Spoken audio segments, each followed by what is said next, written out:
The inauguration of the Ayodhya Temple is set as the backdrop for the broader mobilization across India, the mobilization of Hindutva across India to target various historic heritage sites that are attributed to Muslims.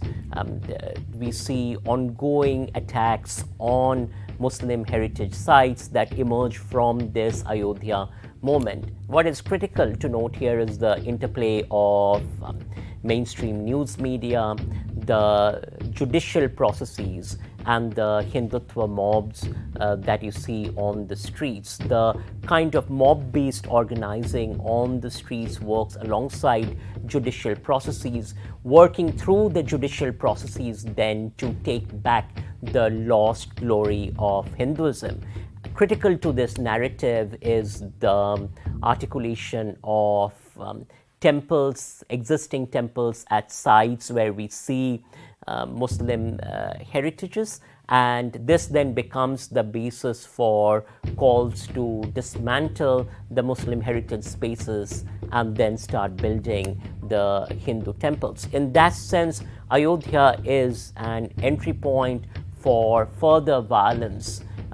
It is an entry point to the ongoing organizing of Hindutva to attack Muslim heritage spaces, Muslim communities, while trying to construct India as a Hindu nation. Let's watch this video, which is a clip from a news story that demonstrates the ways in which the juridical processes are being reworked alongside the uses of evidence, the uses of the language of archaeological evidence to carry out these attacks. Will your effort now be restricted to Kashi and Mathura after Ayodhya, or are you seeking justice for historical wrongs at other places of worship in our country? No, I'll be very, very categorical and candid in my stand.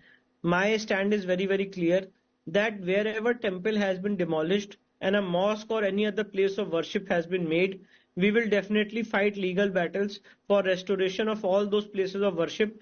And as of now, our cases are going on so far as Taj Mahal is concerned, Qutub Minar is concerned, Tile Wali Masjid is concerned, Bhoshala is concerned, Mathura is concerned, Kashi is concerned, and more such cases we are going to file before the Honorable Court. This quench for legal justice, this quench for justice for an entire civilization will continue till that time where we are not able to restore each and every temple. Each and every temple we will restore, and till that time our legal battle and this legal fight will continue.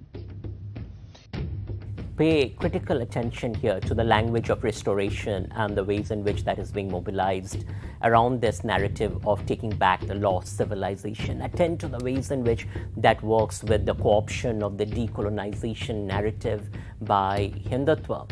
Also pay close attention to the articulation here that these legal battles will continue until each and every temple is taken back and restored, as the person on the screen articulated. And what that actually demonstrates is the organizing of the Hindutva ideology toward the entire takeover of discursive and material spaces in India, what they describe as Bharat, as a point of taking back Bharat to its civilizational past, as they describe it. So it is set up as a narrative of civilizational struggle.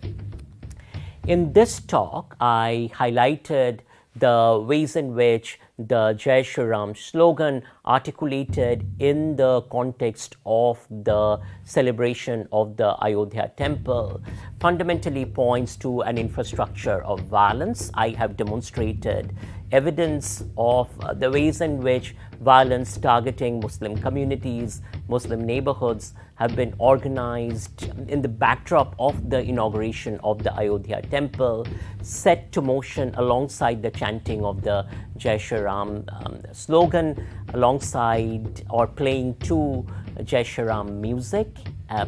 You have witnessed the ways in which this music is mobilized around lyrics that talk about taking back the lost glory of the Hindu civilization. And then we have paid attention to the ways in which the Ayodhya Temple becomes an entry point for conversations on further acts of attacks on Muslim sites under the language of renovation and restoration, under the language of taking back lost glory that is played around juridical processes. And here I want to wrap up by noting that these processes through the court systems are set alongside the violence that we are witnessing in communities, and that's a back and forth relationship. So violence carried out in communities works alongside